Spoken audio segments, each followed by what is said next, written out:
Hi friends, I am Uday Kandpal and I welcome you all to yet another lecture on NCERT Class 8 History Chapter 4 with fact elaboration by Uday Kandpal. The name of the chapter is Tribals, Dikkos and the Vision of a Golden Age. So we will first talk about Birsa Munda. Birsa Munda, 15 November 1875 to 9 June 1900, was an Indian tribal freedom fighter, religious leader, and a folk hero who belonged to the Munda tribe. He spearheaded a tribal religious millennium movement that arose in the Bengal Presidency, now Jharkhand, in the late 19th century during the British Raj, thereby making him an important figure in the history of Indian independence movement. The revolt mainly concentrated in the Munda belt of the Khunti, Tamar, Sarwada and Banda Gaon. His birth anniversary, which falls on 15 November, is still celebrated by tribal people in as far as Mysore and Kodagu districts of Karnataka. An official function takes place at his Samadhi Sthal at Kokar, Ranchi, the capital of Jharkhand. Today, there are a number of organizations, bodies, and structures named after him, notably the Birsa Munda Airport, Ranchi, the Birsa Institute of Technology, Sindri, the Birsa Munda Vanvasi Chhatarwas, Kanpur, the Sindhu Kanho Bisha University, Purulia, and the Birsa Agriculture University. The war cry of the Bihar Regiment is Birsa Munda Ki Jai, victory to Birsa Munda. In 2004, a Hindi film, Ullu Gulan, Ek Kranti, The Revolution, was made by Ashok Saran. Deepraj Rana played Birsa Munda in the film, and 500 Birsides, followers of Birsa, appeared as extras. In 2008, a Hindi film based on the life of Birsa, Gandhi Se Pehle Gandhi, Gandhi Before Gandhi, was directed by Iqbal Durran based on his own novel of the same name. So how did the tribal groups live? So how were the tribal groups during that period? We'll talk about that. So some were Zoom cultivators. Some of them practiced Zoom cultivation, that is shifting cultivation. This was done on small patches of land, mostly in the forest. The cultivators cut the tree tops to allow sunlight to reach to the ground and burnt vegetation on the land to clear it for cultivation. They spread the ash from the firing, which contained potash, to fertilize the soil. They used the axe to cut trees and the hoe to scratch the soil in the order to prepare it for cultivation. They broadcast the seeds, that is scattered and the seeds in the field instead of plowing the land and sowing the seeds. Once the crop was ready and harvested, they moved to another field. A field that had been cultivated once was left fallow for several years. Then second, some were hunters and gatherers. In many regions of tribal areas lived by the hunting animals and gathering forest produce. They saw forest as essential for survival. The Khons were such a community living in the forest of Odisha. They regularly went out on collective hunts and then divided the meat among themselves. They ate fruits and roots collected from the forest and cooked food with the oil they extracted from the seeds of the sal and mahua. They used many forest shrubs and herbs for medicinal purposes and sold forest produce in the local markets. The local weavers and the leather workers turned to Khons when they needed the supplies of kusum and palash flowers to color their clothes and leather. Then some herded animals. Many tribal groups lived by herding and rearing animals. They were pastoralists who moved with their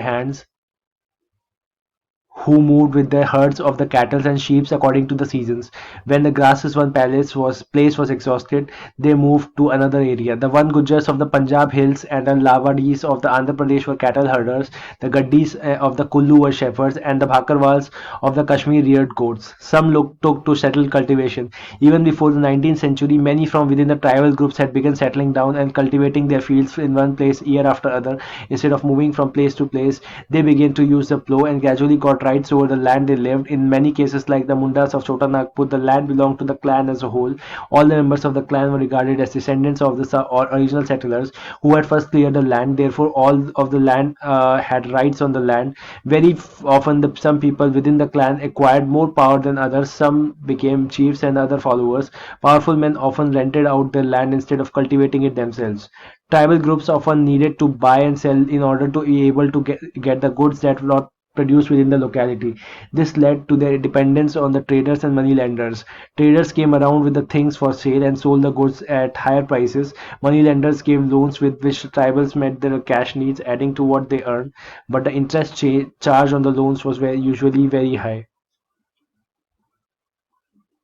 So the tribals' markets and commerce often meant debt and poverty. They therefore came to see the moneylender and trader as evil outsider and the cause of misery.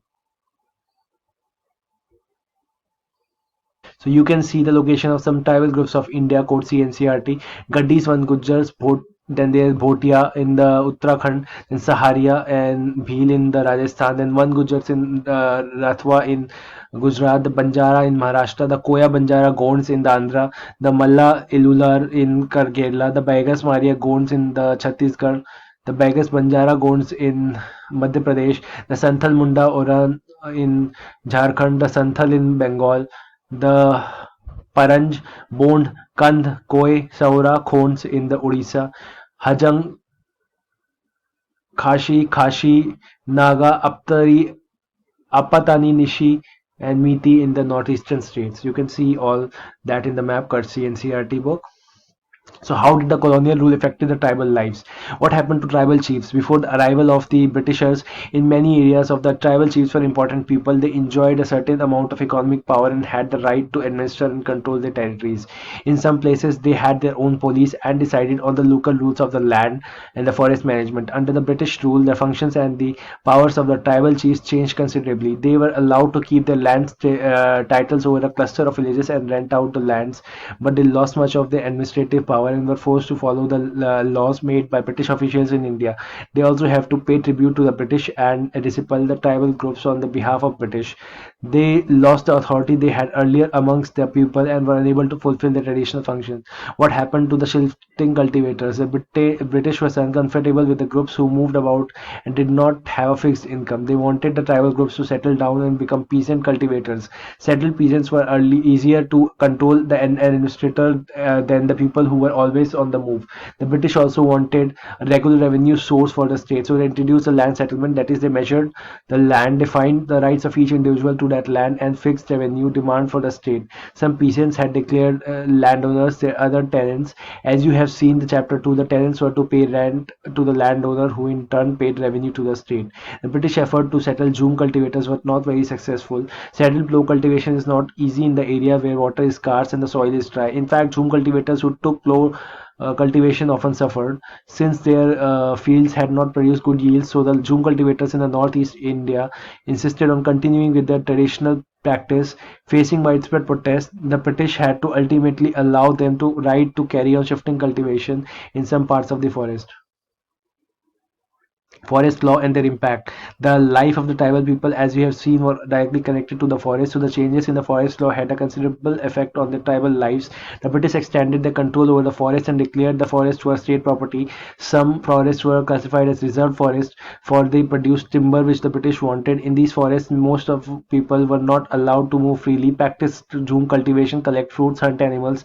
How were the Jhum cultivators to survive in such a situation? Many were therefore forced to move other areas in search of work and livelihood. But once the British stopped the cultivators to survive in such a situation, many are therefore forced to move to other areas in search of work and livelihood. But once the British stopped the tribal people from living inside forests, they faced a problem. Where would the forest department get its labor to cut trees for the railway sleepers and to transport logs? Colonial officers came up with a solution. They decided that they would give up Jhum cultivators small patches of land in the forest and allow transport logs. Colonial officials came up with a solution. They decided that they would give Jhum cultivators patches of land in the forests and allow them to cultivate these lands on the condition that those who lived in the villages would have to provide labor to the forest department and look after the forest. So in many regions, the forest department established forest lands to ensure a regular supply of cheap labor. Many tribal groups reacted against the colonial forest laws. They disappointed the new rules, continued with the practices that they declared illegal, and at that time rose in open rebellion. One such was the revolt of Songram in 1906 in Assam, and first Satyagraha, forest Satyagraha of 1930 in the central provinces. How did the colonial rule affect the tribal lives? The problems with trade. During the 19th century, tribal groups found that the traders and moneylenders were coming into the forest more often, waiting to buy forest produce, offering cash loans, and asking them to work for the wages. It took tribal groups some time to understand the consequence of what was happening. The search for work. The plight of the tribals who had to go far away from their homes in search of work was even worse. From the late 19th century, tea plantations started coming up and mining became an important industry.